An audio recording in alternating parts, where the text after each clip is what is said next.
Nós chegamos agora a um momento de extrema importância dentro do livro de Marcos.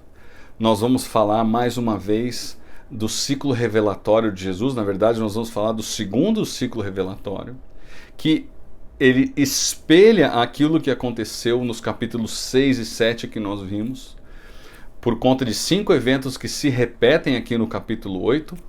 São eventos diferentes, mas acontece a mesma coisa, que é uma multiplicação dos pães, uma travessia do mar, um embate com os líderes religiosos e fariseus, uma conversa sobre pão e um milagre. Como a gente viu já nos capítulos 6 e 7, isso vai se repetir, esse segundo ciclo autorrevelatório de Jesus.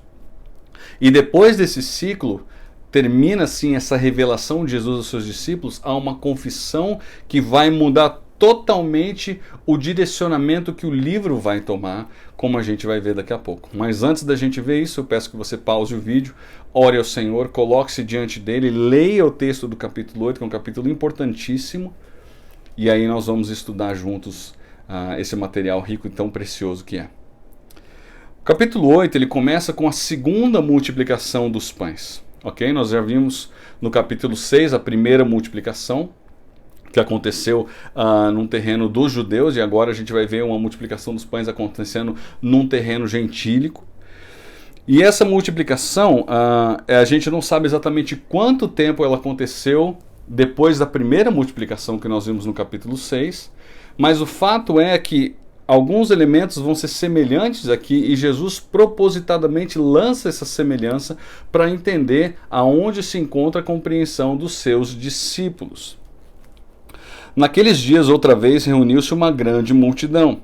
Visto que não tinham nada para comer, Jesus chamou seus discípulos e disse-lhes: Tenho compaixão dessa multidão. Já faz 3 dias que eles estão comigo e nada têm para comer. O que está acontecendo aqui é que Jesus está basicamente dizendo para você e para mim, para os leitores de Marcos aqui, é que essas pessoas elas estavam ávidas por estar com Cristo, para ouvir dos seus ensinos, para desfrutar dos seus milagres, que elas estavam 3 dias com Ele. Eu acho que qualquer pessoa normal ficaria entediada ou talvez impaciente com pessoas 3 dias na sua cola, o tempo todo em cima de você. Isso não acontecia com Jesus. E a palavra que é usada aqui para demonstrar o sentimento que ele tinha para com essas pessoas era compaixão. Uma ótima lição, importante lição para você e para mim. Jesus disse: se eu mandar eles para casa, eles vão morrer de fome, porque alguns deles vieram de longe. E aí os seus discípulos responderam assim: onde nesse lugar deserto poderia alguém conseguir pão suficiente para alimentá-los? Você não ouviu errado. A pergunta foi exatamente essa. Se você voltar para outra multiplicação dos pães, a mesma pergunta foi feita. Novamente eles estavam no deserto. Os discípulos perguntam: onde alguém vai conseguir pão para alimentá-los? Talvez a sua reação a essa pergunta seja: o quê? Ele está falando isso mesmo? Ele acabou de sair de uma multiplicação, por isso que eu falei que a gente não sabe quanto tempo decorreu, mas o fato é que a memória deles não estava mais lembrando desse evento ou do que havia acontecido. E aí no versículo 5 há uma coisa bastante interessante. Jesus faz exatamente a mesma pergunta que ele faz em Marcos capítulo 6, versículo 33. Ele diz assim: quantos pães vocês têm? Perceba Jesus dando as dicas para eles, para ver se esses homens compreenderam o que estava acontecendo. E aí eles responderam que tinham 7, Jesus ordenou que a multidão se sentasse, todo aquele processo aconteceu, e no versículo 8 a gente viu que o povo comeu até se fartar, a gente vê isso no versículo 8. E ajuntaram 7 cestos cheios de pedaços de pão que sobraram. Essa palavra para cesto aqui é diferente da palavra usada ali no capítulo 6. O cesto mencionado aqui é o mesmo cesto usado lá em Atos capítulo 9, naquela menção de Paulo descendo pelo muro, fugindo de ser apedrejado, de ser morto por causa do evangelho. Então é um cesto maior, mais profundo, que caberia pelo menos uma pessoa sentada ali dentro. Ok? E aí o texto vai dizer que cerca de 4.000 homens estavam presentes. Os comentaristas, alguns comentaristas vão dizer que se você tem um grupo de 4.000 homens, é que possivelmente o número total da multidão poderia chegar a 16.000 pessoas. E aí você fala, mas espera aí, será que isso não é um exagero, é muita gente? Não, não é um exagero, porque os historiadores vão dizer que naquela época, na região ali onde Jesus estava, na Galileia, viviam cerca de 700.000 pessoas. Ok? Então um grupo de 16.000 não representa muita coisa em relação a um grupo de 700.000. Então não é impossível que isso tenha acontecido e essa tenha sido a realidade de 16.000 pessoas. E aí no versículo 10 nós temos então essa segunda travessia. Mais uma pista aí para os discípulos entenderem o que estava acontecendo. A terceira pista, que é a terceira parte desse ciclo revelatório de Jesus, é um outro embate de Jesus com os fariseus. O versículo 11 vai dizer: os fariseus vieram e começaram a interrogar Jesus. Essas pessoas não descansavam, eles queriam pegar Jesus, queriam atrapalhar Jesus, queriam de alguma maneira condenar Jesus na frente das pessoas, e eles não davam descanso para Jesus. E a gente vai ver como isso se intensifica mais para frente quando Jesus vai para Jerusalém. E o versículo vai dizer assim: para pô-lo à prova, ou seja, o propósito desses homens era provar Jesus, fazer Jesus cair em algum problema. Pediram-lhe um sinal, um milagre do céu. Jesus suspira profundamente e diz: por que essa geração pede um sinal miraculoso? Eu lhes afirmo que nenhum sinal lhe será dado. Jesus já havia dado inúmeros sinais. Jesus havia dado inúmeras provas para esses homens. Mas eles estavam ali para atrapalhar Jesus, ali para incomodar Jesus. E Jesus diz: eu não vou dar sinal nenhum para vocês. E é interessante que o versículo 13 vai dizer que Jesus se afastou deles. A gente vai ver mais para frente, a partir do capítulo 9, quando Jesus começa a se dirigir para Jerusalém, que esses embates começam a tomar outras direções. Em alguns deles, Jesus não vai mais fugir do confronto, mas Jesus vai encarar o confronto de frente e vai fazer com que esses homens odeiem cada vez mais a Jesus. Mas ainda não havia chegado o momento. Por quê? Porque não havia havido, por parte dos discípulos, essa confissão de que eles haviam crido que Jesus era o Filho de Deus, que a gente vai ver daqui a pouco. Então, por enquanto, Jesus se retira desse conflito, desse embate. Ok? Aí agora nós temos esse quarto elemento, que é uma conversa sobre pão. O versículo vai dizer assim, 14: os discípulos haviam se esquecido de levar pão, a não ser um pão que tinham consigo no barco. Advertiu-os Jesus: estejam atentos e tenham cuidado com o fermento dos fariseus e com o fermento de Herodes. Há duas possíveis compreensões aí do que Jesus estaria falando. A primeira delas é que Jesus estaria falando de como esses dois grupos, tanto os fariseus quanto Herodes, identificavam Jesus. Os fariseus identificavam Jesus como alguém possesso por Beelzebu, e Herodes entendia que Jesus nada mais era do que João Batista ressuscitado. Então essa é uma possibilidade. Cuidado, Jesus estaria dizendo para os seus discípulos assim: a minha identidade não é o que esses homens pensam que é. Eu não sou quem eles pensam que eu sou. A segunda possível interpretação, e eu acho que as duas são prováveis, é que Jesus estaria falando: cuidado com a influência dessas pessoas. Cuidado com os ensinamentos dessas pessoas, mais especificamente, obviamente, dos fariseus. Mas Jesus estava dizendo: cuidado, tenham atenção a isso. Fiquem ligados com essas questões. E aí, versículo 16 vai dizer assim: eles discutiam entre si, dizendo: é porque não temos pão. Então, o entendimento deles da advertência de Jesus é porque eles não tinham pão. Percebendo a discussão, Jesus lhe perguntou: por que vocês ainda estão discutindo sobre não terem pão? Ainda não compreendem? Vocês não perceberam?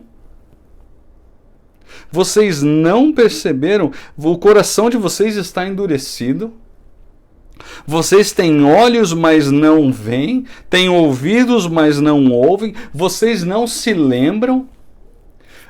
Parece até uma certa indignação de Jesus. Porque Jesus está dizendo, mais claro do que isso, impossível, e vocês ainda não perceberam isso. Eu acho interessante que no versículo 18, Jesus vai dizer, vocês têm olhos, mas não veem, e logo a seguir, ele vai curar um cego. Talvez tenha sido uma ponte que Jesus tenha feito para essa compreensão dos discípulos. Jesus diz assim, quando eu parti os 5 pães para os 5.000, quantos cestos cheios de pedaços vocês recolheram? 12, responderam eles. E quando parti 7 para os 4.000, quantos vocês recolheram? 7. E aí Jesus vai dizer mais uma vez, vocês ainda não entendem? Praticamente Jesus está dizendo assim, até quando? Ou o que mais precisa acontecer para vocês compreenderem? E aí nós temos um outro milagre, que é o que fecha esse segundo ciclo autorrevelatório de Jesus. Esse milagre acontece em Betsaida, e algumas pessoas ali em Betsaida trazem um cego para Jesus, suplicando que Jesus tocasse nele. Jesus pegou o cego, tomou ele pela mão e levou ele para fora do povoado. Isso é significativo, porque em Mateus capítulo 11 nós lemos que Jesus havia proferido uma maldição a Betsaida, um juízo sobre Betsaida. Então, de certa maneira, isso mostraria que Jesus estaria tirando essa pessoa desse ambiente sob juízo e abençoando alguém fora desse ambiente de juízo, porque essa cidade não mereceria essa bênção. Ok? Então, muito provavelmente é por isso que está no texto aqui que Jesus levou esse homem para fora do povoado e depois no final diz, não entre no povoado. Ok? Porque essa cidade não era digna da bênção do Senhor Jesus Cristo. E aí Jesus cuspiu nos olhos do homem e impôs as mãos sobre ele. Por que Jesus fez isso? Qual que é o nexo disso? Esse homem, como ele não enxergava, ele dependia dos outros sentidos para compreender o que estava acontecendo. Então, o fato de Jesus cuspir nos olhos dele, ele sentiu alguma coisa, e depois de Jesus tocar nos olhos dele, ele sentiu o que estava para acontecer. Ele percebeu o que estava para acontecer. E aí Jesus pergunta para ele, você está vendo alguma coisa? E aí ele fala, levantou os olhos e disse, vejo pessoas, elas parecem árvores andando. Muito provavelmente isso indica que esse homem tinha a visão e ele perdeu a visão. Porque ele sabe o que são árvores, ele sabe o que são pessoas.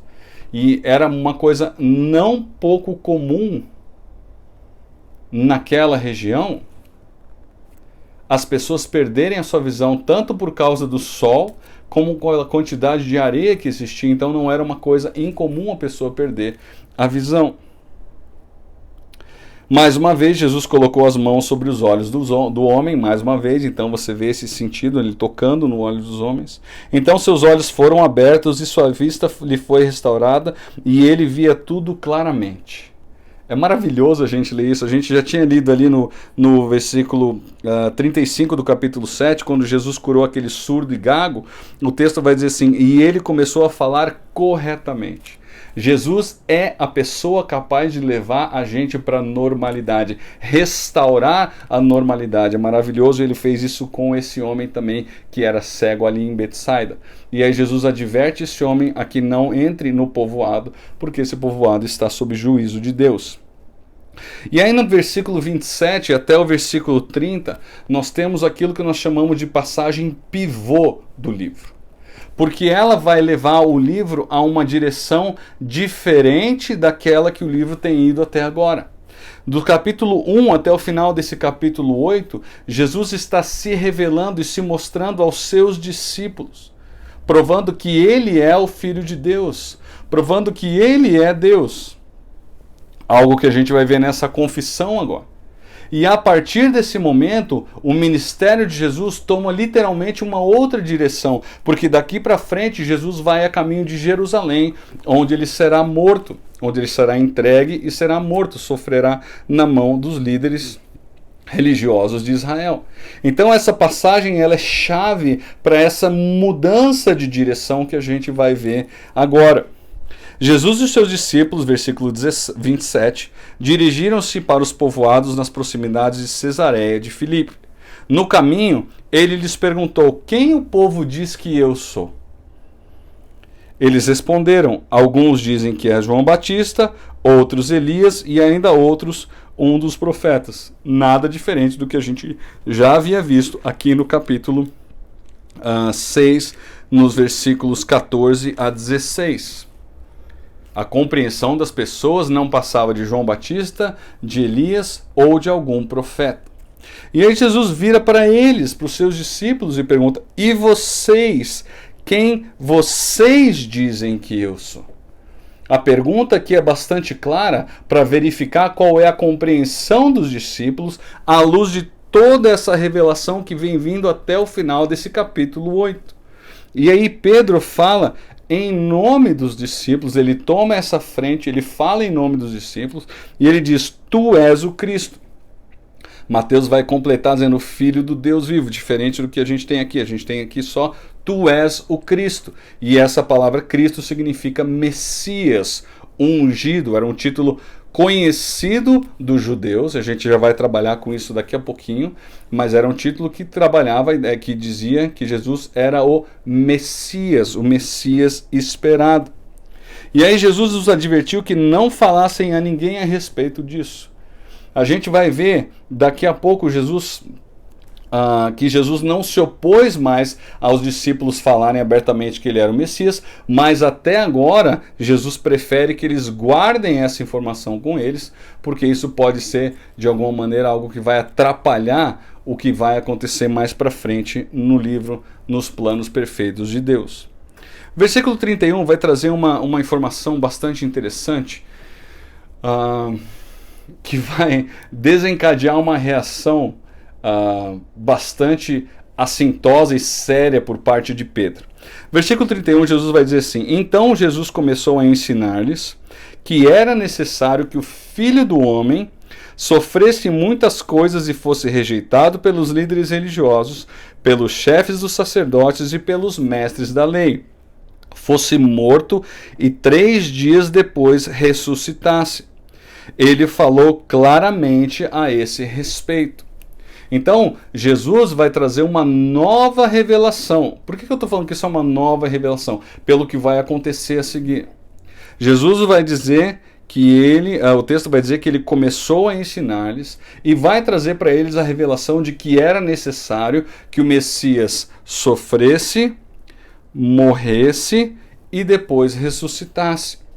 Nas mãos de quem? O texto vai falar aqui: dos líderes religiosos, os chefes dos sacerdotes e pelos mestres da lei. Basicamente, os 3 grupos que compunham aquilo que nós chamamos de sinédrio, que é a autoridade legal e religiosa da nação de Israel. O sinédrio ele estava abaixo, única e exclusivamente, do governo romano. Então, eles eram responsáveis por julgar as próprias causas segundo as leis deles. Então era a corte mais superior, tirando os romanos, ali de Israel. Então Jesus sofreria nas mãos do sinédrio, morreria e 3 dias depois ressuscitaria. E aí a gente tem no final do versículo 32 uma passagem que é bastante conhecida, e eu acho que é interessante a gente jogar luz a respeito do que acontece aqui. Então Pedro, chamando-o à parte, começou a repreendê-lo.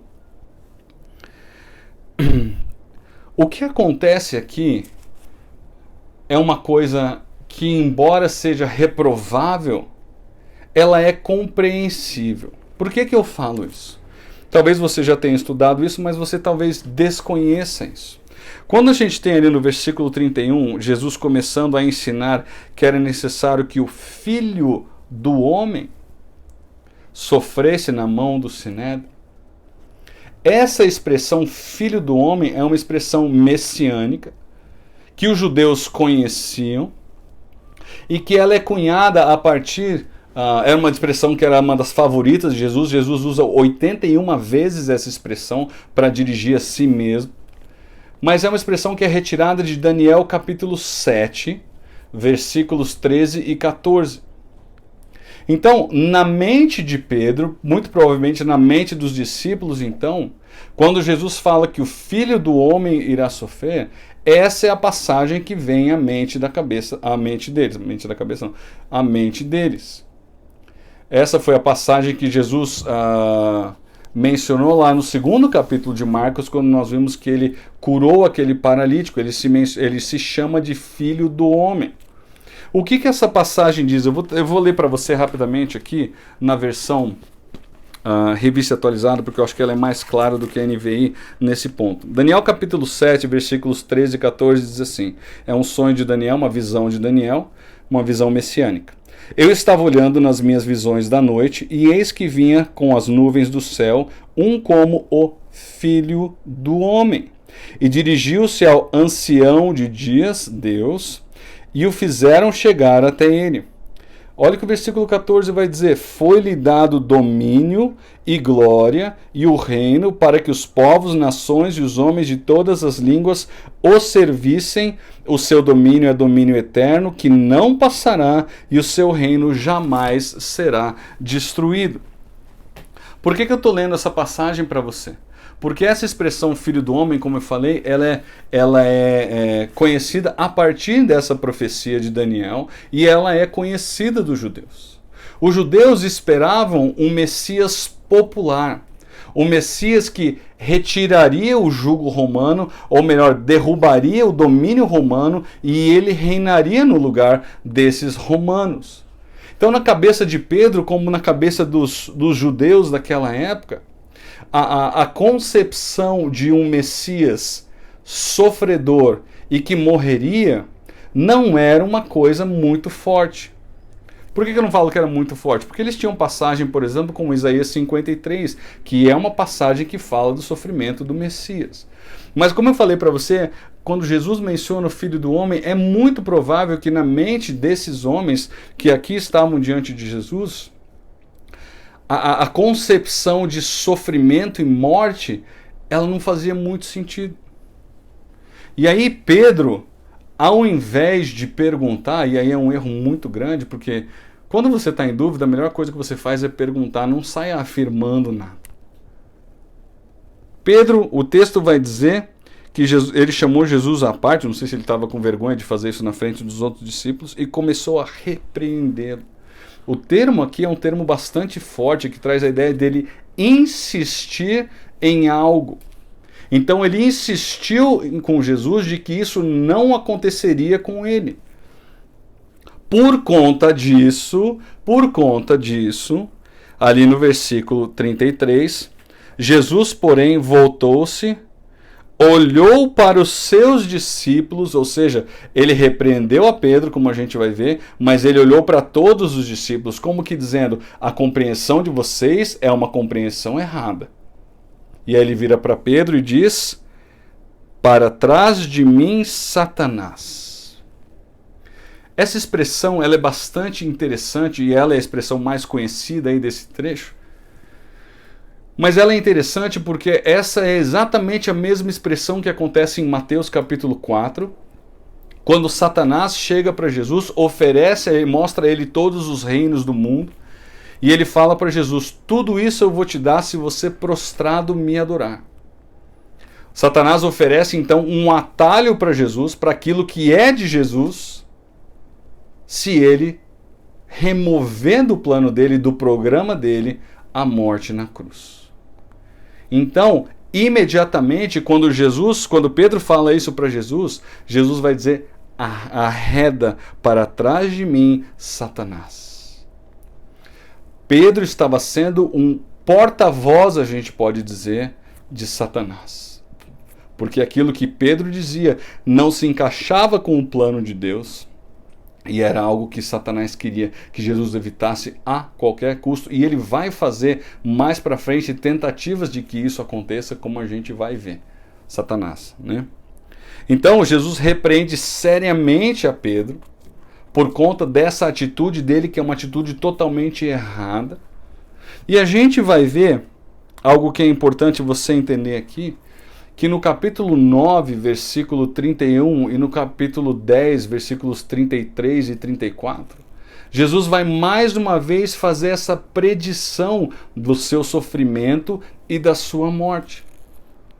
Então, esse conceito novo para os discípulos, ou pelo menos agora descortinado para os discípulos, mais explicado ou mais claro para os discípulos. Ele vai ser enfatizado em mais duas situações para que esses homens entendam exatamente o que vai acontecer e que precisa acontecer no plano perfeito de Deus para o Messias.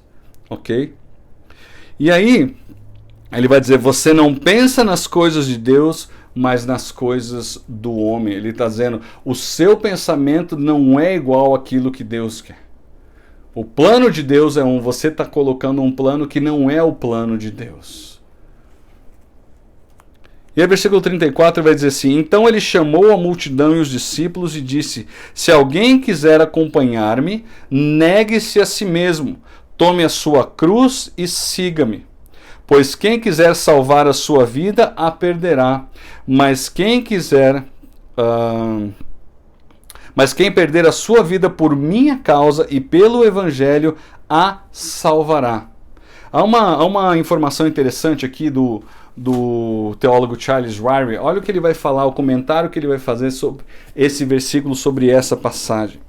Ele diz assim, qualquer pessoa que quiser salvar a sua vida, renunciando ao Evangelho e assim evitando o risco do martírio, irá perdê-la eternamente porque não creu no Evangelho. Mas quem se dispuser a perder a sua vida como um mártir para o Cristo, irá salvá-la.